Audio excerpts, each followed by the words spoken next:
Hey amigo querido, ¿cómo estás? Feliz sábado, el día de hoy es mi alegría el saludarte, el desearte un feliz sábado. Yo me llamo Alan y esta mañana es un placer el compartir el repaso de la lección todos juntos. Esta semana tenemos el repaso de la lección número 12 que lleva por título El deseado de todas las gentes. Bienvenido. Bien, vamos adelante. Vamos a comenzar con esta pregunta. Permíteme hacerte una pregunta. ¿Quién es el deseado de todas las gentes para ti? ¿Quién es? ¿Quién es? Dime, para ti, ¿quién es el deseado de todas las gentes? Bueno, sabemos muy bien, el deseado de todas las gentes es nuestro Señor y Salvador Jesús. Pero ¿quién es Jesús? ¿Qué es Jesús? Bueno, vale, Jesús es salvación. Jesús es redención, Jesús es victoria y el día de hoy estaremos hablando acerca de esto mismo. Estaremos hablando acerca de salvación. Y es por eso mismo que te invito y me encantaría que tengas tu Biblia aquí contigo donde estás. Anda, ve por tu Biblia, trae tu Biblia junto contigo. La vamos a usar mucho esta mañana, tanto en la escuela sabática como en el culto divino. Así que vemos en Isaías 59. Empezando en el capítulo 59 esta mañana, la cita bíblica es 63, pero vamos en el versículo 2 del capítulo 59. Antes de esto, me encantaría que para introducirnos en el tema, platicar con nosotros una breve anécdota. Cuando yo era pequeño, en casa, mi hermano y yo jugábamos fútbol. Jugábamos fútbol, pero no en la cancha de fútbol, sino en la sala de la casa. Así que en cierta ocasión, yo recuerdo que tenía la bola en mis pies, mi hermano era el portero, entre los sillones era la portería, y yo me dije, no, le voy a meter un golazo a mi hermano, pego el balón, el pateo fuerte y como es costumbre el balón se fue algo desviado y lo que pasa es que para no hacer la historia muy larga, rompí la taza de café, la taza favorita de mi mamá. Hubieron consecuencias, sí, hubieron consecuencias por supuesto, pero a lo que voy con esto es que mi mamá me perdonó. Yo me equivoqué, yo rompí la taza, yo estaba haciendo algo que no sé de hacer en este lugar y eso fue mi culpa. Pero mamá después de molestarse, ella me perdonó. Mamá me perdonó porque ella me ama más de lo que ella pudo haber sentido en su corazón, esa molestia. Su amor y su perdón son mayores de ese coraje que pueda haber. Es lo mismo con Dios. El amor de Dios, el perdón de Dios es más grande que cualquier cosa que pueda existir. Y esto nos lo deja bien en claro el profeta Isaías en los versículos 1 y 2 del capítulo 59. Versículo 2 dice, pero vuestras iniquidades han hecho división entre vosotros y Dios, y vuestro Dios, y vuestros pecados han hecho ocultar de vosotros su rostro para no oír. A veces preguntamos, oye, pero ¿por qué es que Dios no me responde? Yo oro, he llegado hasta ayunar y Dios no me responde. ¿Cómo es eso? ¿Será que Dios se aleja de nosotros? O por el otro lado, es que nosotros nos alejamos de Dios. Bueno, es posible que en alguna ocasión hemos escuchado a alguien decir que nuestros pecados no nos alejan de Dios. Es algo controversial porque lo que nos dice nuestra escuela sabática esta mañana, de acuerdo al versículo 2 del capítulo 59 de Isaías, llegamos a la conclusión de que nuestros pecados nos alejan de Dios. Nuestros pecados son la razón por la cual Dios a veces no responde. Pero qué bueno que el versículo 1 viene antes del versículo 2. Vemos el versículo 2, el versículo 1, perdón, que dice, he aquí que no se ha acortado la mano de Jehová para salvar, ni se ha agravado su oído para oír. Versículo 2 nos dice que nuestros pecados son lo que nos aparta de Dios. El pecado crea una barrera entre el pecador y el Salvador, pero el versículo 1 nos dice que no hay mayor amor que el del Salvador. El versículo 1 nos deja bien en claro que no importa lo que yo haga, no importa lo que tú hagas, lo que nosotros hagamos, lo que nosotros digamos, lo que nosotros seamos, nada que nosotros hagamos va a impedir, que va a hacer que Dios nos deje de amar. Esta es la primera parte del repaso de la lección. Muy bien, ya hablamos acerca de la naturaleza del pecado. Ahora hablaremos acerca del ofrecimiento de perdón. Esto lo encontramos en Isaías capítulo 59, versículos 16 al 21, que se menciona esto de que se ofrece perdón. Pero ¿quién está ofreciendo perdón a quién? Por lo regular, cuando uno se equivoca, la persona que se equivoca es quien pide perdón, ¿no es así? Pero en esta ocasión, Dios es quien nos ofrece su perdón a nosotros. En lugar de ser nosotros los que vayamos a pedir perdón, Dios nos dice, oye, pero ¿sabes qué? Ven conmigo, estemos a cuentas. Como vemos en Isaías 1:18, que dice, venid pues, dice Jehová, y estemos a cuentas. Si vuestros pecados fuesen tan rojos como la grama, llegarán a ser tan blancos como la lana. Ese momento en el que sabes que te equivocaste, ese momento en el que todos nosotros sabemos que hicimos algo mal, que necesitas pedir perdón, pero es que es muy difícil el dar la cara de pedir perdón, pero por más difícil que sea, es necesario. Es necesario, es algo que nuestra alma necesita.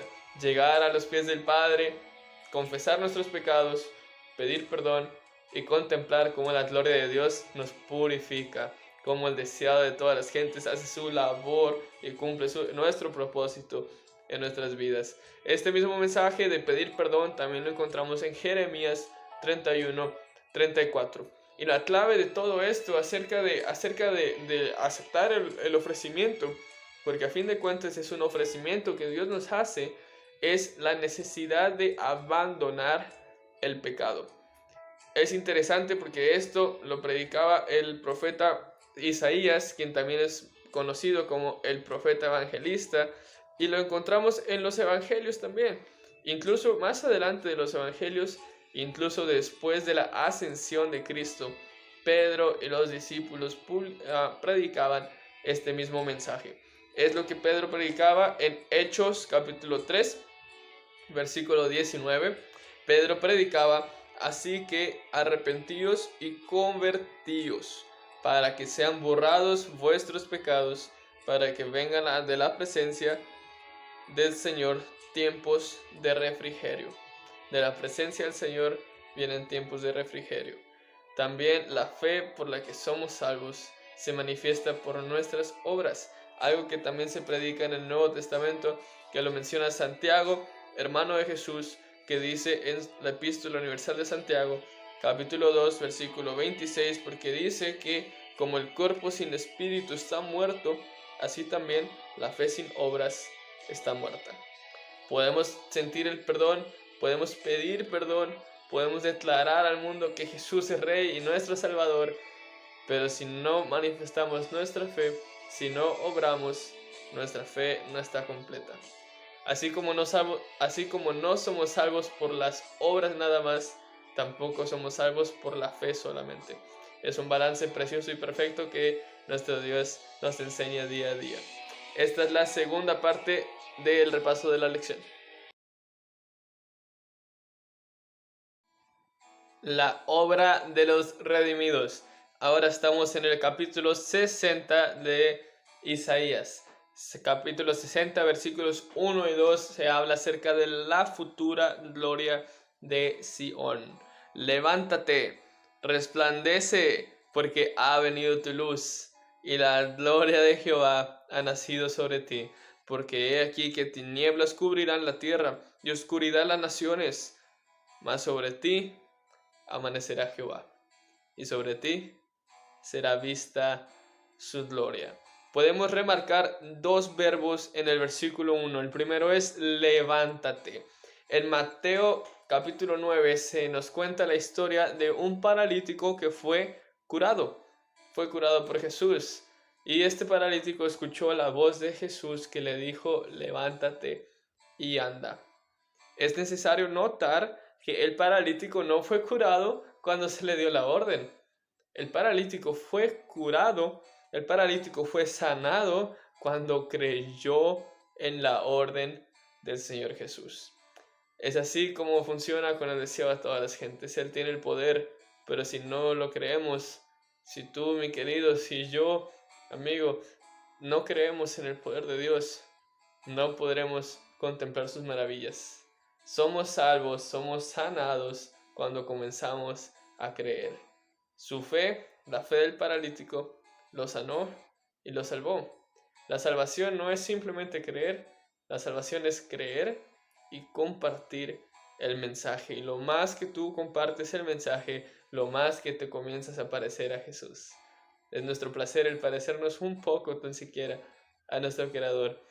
El segundo verbo es resplandece. Es real, es verdad que el ser humano no resplandece por sí mismo, así como la luna no resplandece por su propia luz, sino por el reflejo de la luz del sol. Algo muy parecido somos tú y yo. Nosotros no podemos resplandecer, no podemos brillar por nosotros mismos porque no tenemos luz propia. Mateo 5:14 nos habla de aquel que tiene luz y de la función que somos nosotros con esta luz. Nuestro deber es reflejar la luz de Cristo. Son 3 veces que el apóstol Pedro menciona en la primera epístola acerca de glorificar a Dios en nosotros. Cuando nuestros prójimos miren hacia nosotros y vean el Espíritu Santo obrando, entonces podremos decir, como en el versículo 2 de Isaías 60, que dice que sobre ti será vista su gloria. Es nuestro placer parecernos cada vez más al deseado de todas las gentes. Es nuestro placer obrar la obra de los redimidos. Estamos casi terminando con nuestro repaso de la lección del día de hoy. En Lucas, capítulo 4, versículos 16 al 21, se cuenta que Jesús en Nazaret visitó la sinagoga en el día de reposo como era costumbre y que Jesús leyó un rollo del libro de Isaías. ¿Qué será lo que Jesús leyó? Bueno, te invito a que en la tranquilidad de tu casa busques en Lucas 4, que leas el capítulo entero, un capítulo maravilloso, pero encontramos que lo que Jesús leyó en la sinagoga en aquel día es el mismo verso con el que comienza el capítulo 61 del libro de Isaías. Ya no estamos más en el capítulo 60, ahora estamos en el 61, versículos 1 y 2, si me permites tomar lectura.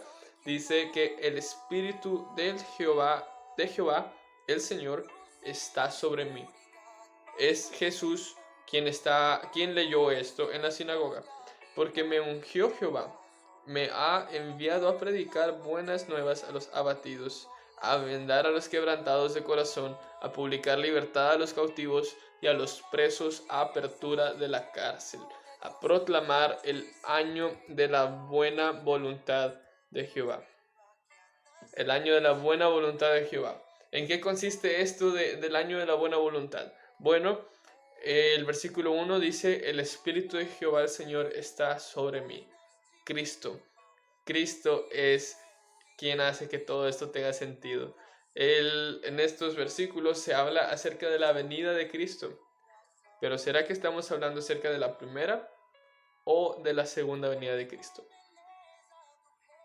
Me encantaría escuchar tu respuesta, no lo puedo hacer ahora, pero estos versículos hablan acerca de la primera venida de Cristo, el año de la buena voluntad. ¿En qué consiste la obra del Mesías durante el año de la buena voluntad de Jehová? El versículo dice que consiste en predicar buenas nuevas a los abatidos, a vendar a los quebrantados de corazón, a publicar libertad a los cautivos y a los presos, apertura de la cárcel. El versículo 3 continúa diciendo, a ordenar a los afligidos de Sión, se les dé gloria en lugar de ceniza. Esto es acerca de consuelo a los enlutados. Esto es el ministerio de Cristo, el año de la buena voluntad, La primera venida de Cristo fue un ministerio maravilloso, pero la pregunta es esta. Aquello que Jesús leyó en la sinagoga en Nazaret aquel día, ¿el año de la buena voluntad estaría solo de Jesús o también de nosotros, sus seguidores? La sección anterior la terminamos con una pregunta, pero esta pregunta no fue formulada de la mejor forma posible. La pregunta es, en realidad, la pregunta es anunciar el ministerio de Cristo, o más bien, el ministerio de Cristo. El ministerio de Cristo en sí, ¿es labor solo de Jesús o también de nosotros, sus seguidores? Hablamos acerca del año de la buena voluntad. Ahora concluimos con el día de venganza. Esta venganza que suele venir a nuestra mente como un concepto errado, como un concepto no deseable. Esto de venganza, pero veamos qué nos dice la palabra de Dios. Versículo 2 del capítulo 61 dice: a proclamar el año de la buena voluntad de Jehová y el día de venganza del Dios nuestro, a consolar a todos los enlutados. Bien, sabemos que el año de la buena voluntad fue la primera venida de Cristo y ahora el día de venganza hace referencia a la segunda venida de Cristo. Pedro y los apóstoles predicaban, y lo que leímos en Hechos 3, leímos que Pedro predicaba arrepentimiento, y justo después del versículo 19, que leímos el versículo 19, justo después el versículo 20 dice: y él envíe a Jesucristo, que os fue antes anunciado. Hace mención de enviar a Jesucristo una vez que Jesús ya resucitó. Así que esto nos da a entender que no está hablando de una primera venida, sino que habla acerca de la segunda venida. El ministerio apuntaba no solamente a la segunda venida, no solamente a la primera venida, el ministerio apuntaba a Jesús. Y el día de hoy permíteme preguntarte, hacerte esta pregunta. ¿Qué predicamos tú y yo? ¿A quién predicamos tú y yo? La mejor noticia que podemos anunciar: predicar a Cristo. Prediquemos arrepentimiento, prediquemos ofrecimiento del perdón, prediquemos la cruz, prediquemos el advenimiento, prediquemos el deseo de todas las gentes, porque tú, mi querido, tú vas a brillar. El amor de Dios, el Espíritu Santo te tomará como una herramienta poderosa y tú vas a brillar. Vas a caminar y tus pasos van a predicar. Vas a trabajar y tus manos van a predicar. Vas a respirar y tu ser va a proclamar que Cristo es Rey y que nuestro Rey viene. Tú no eres uno más. Tú no eres común. Tú eres un seguidor del deseado de todas las gentes. Prediquemos al deseado de todas las gentes. Prediquemos hasta que el día venga, hasta que el reino venga. No nos cansemos nunca de predicar. Y el día de hoy deseo que Dios te bendiga, que te llene de gracia, que te llene de paz, que su presencia sea siempre contigo y que Dios sea con nosotros de aquí por la eternidad. Dios te bendiga.